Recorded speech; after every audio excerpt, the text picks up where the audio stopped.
जय जय रघुवीर समर्थ. की गुरुकृपा झाल्याशिवाय या गोष्टी मिळत नाहीत. त्याच्याकरता मी काय करावं लागतं हा मुद्दा नंतरचा आहे, पण गुरुकृपेने मुख्य काय काय मिळतं. गुरुकृपेने मुलं होतात का? मग ज्यांना मुलं होतात त्यांच्यावर गुरुकृपा आहे असं म्हणायचं का? काय होतं? म्हणून समर्थ सांगतात, गुरुकृपे वाचुनी नव्हे नव्हे, हे पालुपद आहे त्याचं. प्रत्येक चरण हे आहे. पहिली गोष्ट भक्ती ज्ञान पूर्ण सप्रेम संपूर्ण. भक्ती ज्ञान पूर्ण सप्रेम संपूर्ण. गुरुकृपे वाचून नव्हे नव्हे. विषयी विरक्तपण इंद्रिये निग्रहण. गुरुकृपे वाचून नव्हे नव्हे. चंचल हे मन न करी विषय ध्यान. गुरुकृपे वाचून नव्हे नव्हे. बुद्धी बोधक पूर्ण ब्रह्मानुभव पूर्ण.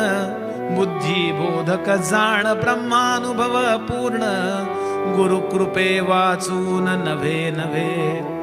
रामदास रामी रामदास म्हणे निर्गुण सुख लाधणे. रामी रामदास म्हणे निर्गुण सुख लाधणे. गुरुकृपे विण नव्हे नव्हे. गुरुकृपे विण नव्हे नव्हे नव्हे.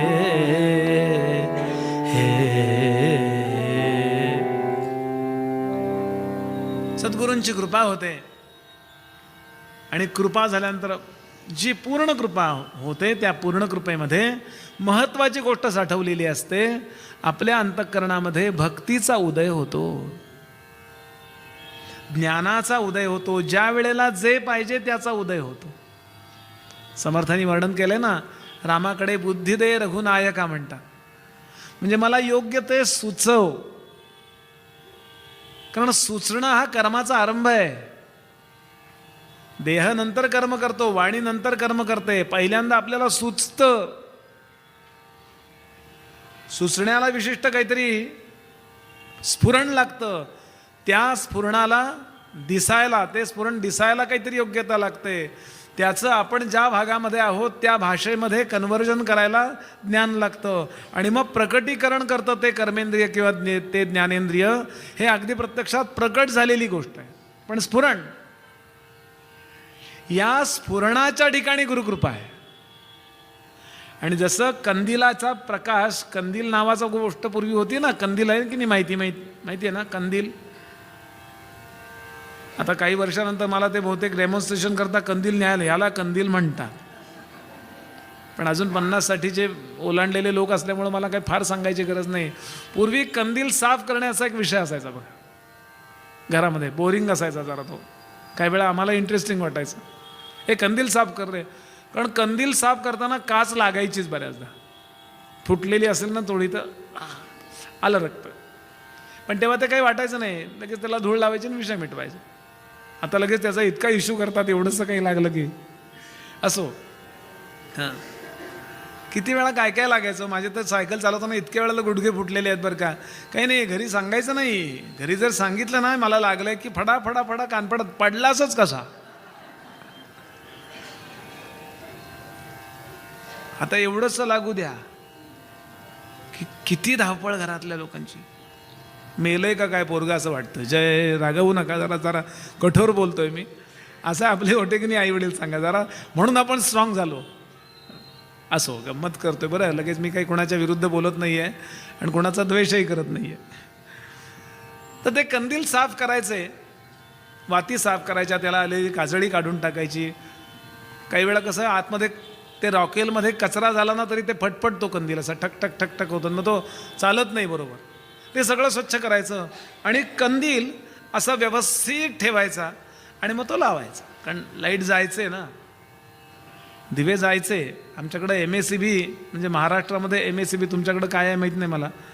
हां, HSCB आहे का काय? हां, तर आमच्याकडे MACBचा लॉंग फॉर्म एकाने केला होता, मंडे टू संडे इलेक्ट्रिसिटी बंद, MSEB असा केला होता एकाने.